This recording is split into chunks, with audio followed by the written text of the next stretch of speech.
that time, Girl, right? I was in How, the military. I was grown, a yeah, young adult, but a grown yeah. adult. Yeah, I would have been about 11. So I was like, that means that I would have gone to residential school, right? Like, had I been in just a different province than I was, I would have gone to residential school because of that when they closed them down, right? And they didn't close them down at first because they thought that they were harming anybody. They were just like, like, we're starting to run out of money. And then they're like, oh, now there's some reports, oh, maybe we should start to back out of it. The Canadian government, but the churches they were still running them. And then, like I said, 1996. So people want to put this as history, right? This is a bad chapter in our history, blah, blah, blah. This was like what our prime minister was quoted saying in 2020 when they recovered the 215 child remains from the Kamloops residential school, right? They found a burial site and they had remains, or they had markers that were likely child remains, right? And they've gone all across Canada. They've started to do ground penetrating radar in different places around residential schools that corroborate the stories of residential school survivors who have said, hey, like, we know that there's a burial site over there. We were little kids and we had to bury our friends because this was part of our duties, right? So they've gone in. So just think about that, right? Think about all of that removal. After residential school, they had 60 scoop. So 60 scoop is like in the 1960s. So people are some of them are coming back home from residential schools because they're slowly closing, right? There's still lots of them running, but they're slowly closing. Then they come back to these parents who have had their kids removed. These kids have gone to school. They don't know their own language. They don't know their culture. There's like, they've been removed from that. They come back and then there's disharmony. Think of if somebody took your kid right now, Kia. How do you think that would leave you? Complete. 5 years later, your kid comes back. And You then don't you're have, strangers. yeah. And then, so there's all of the, like, so there's, and then sometimes these kids were like sent other places, right? So, and then they went from going, okay, we can't take them and put them in residential school. How can we take them now? And then it was through the child welfare system. So then there's an uptake of kids getting brought into the child welfare system. And then, so that's what they call them, the 60 scoop.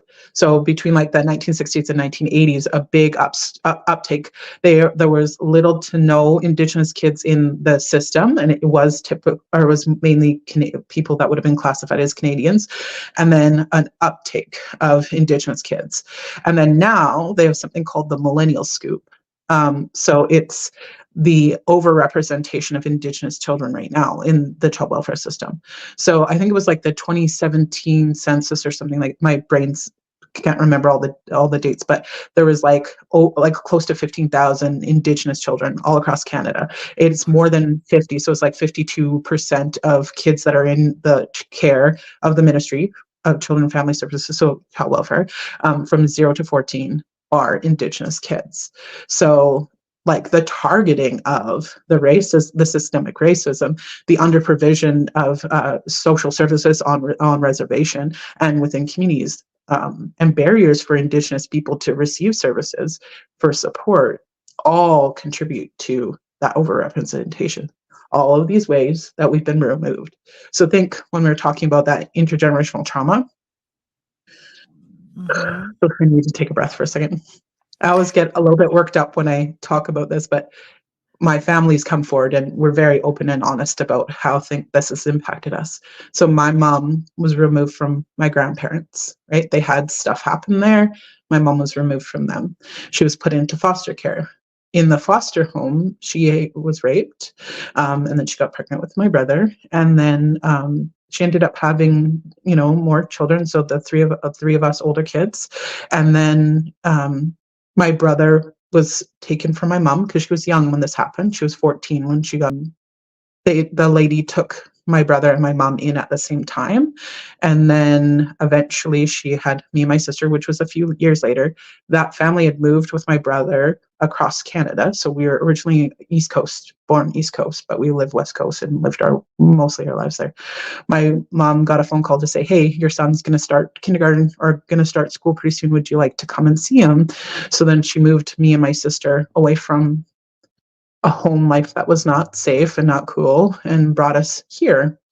Um, and then eventually I had experiences with my ex-husband. We had lots of hardship, and then had trauma happen, had family violence happen, which had never happened the whole time we were together, but had an incident, and then had the ministry involvement, our CMP, which is our police department, involved, and then my children were removed from my care. They were removed for a short period of time. For like 5 months, they were worried about. Nobody had harmed them. Nobody had touched them. Three of them witnessed my ex-husband threatening to kill me. After many things that got to that point, that happened, and they ended up removing them, worried about my mental health. That's what they said. They worried that my mental health was impacted. And I was like, it's going to be even more impacted because now you've taken my kids away from me. But you look at it, my grandparents have experienced it. My parents have experienced it. Now I have experienced it. Right. And it's when we're looking at cycle breaking now, this is part of it, is what actions do I have to take to correct it, right? What actions do I have to take now to, one, prevent it from ever happening again, and from it happening to other people,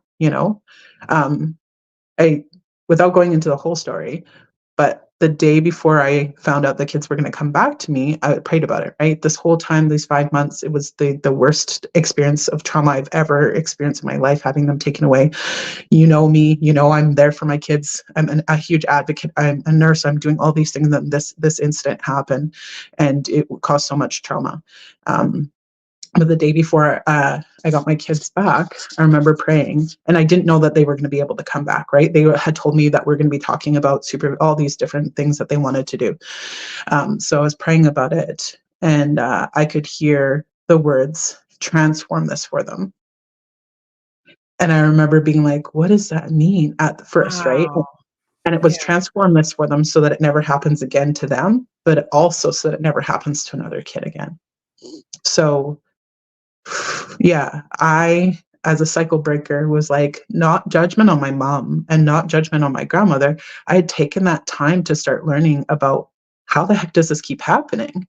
I'm educated. My ex-husband was educated. We went to church. We were trying to advocate for our children. We had the money to take care of them.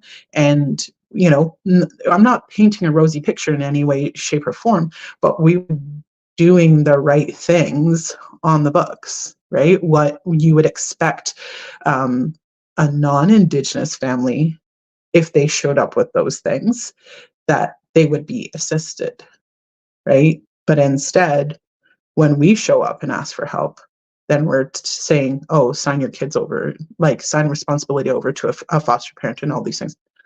The point is, that stuff happened. We can have a choice to sit and cry and stay in it and not see the pattern. We can sit and be discouraged and live in shame forever, or we can address it and do the work. I'm going to try not to cry, but do the work of it, do the work of facing it. Yeah. And being honest to tell people. In the beginning, I couldn't even say it out loud that my kids were taken away, because of the shame and the blame and all of these things, the stereotypes that I knew that society holds.